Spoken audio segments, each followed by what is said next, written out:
So here we want to convert a polar equation to a rectangular equation, and then we're going to graph it. Now you might be saying, well, why do we have to do this? Why can't we just go with the polar equation and graph it that way? I know how to graph with polar coordinates. Sometimes it's easier to graph in polar coordinates. Sometimes it's easier to graph in rectangular coordinates. So that's why we go between the two forms. Okay, so we have r equals 2 secant theta. Well, secant theta, that seems kind of out of place, but we know that secant theta is 1 over cosine theta, which cosine theta, that we've had before. So multiply by cosine theta, and you get r cosine theta equals 2. But then we want to remember that x equals r cosine theta.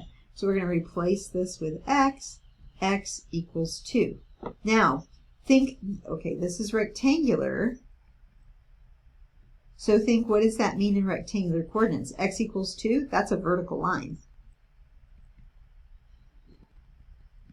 And so I'll just go to 2 and draw a vertical line. Try to draw a vertical line, I should say. Okay.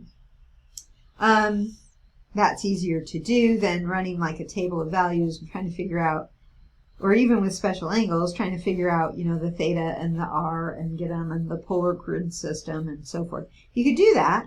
It's going to take you longer, but it would look the same. Okay.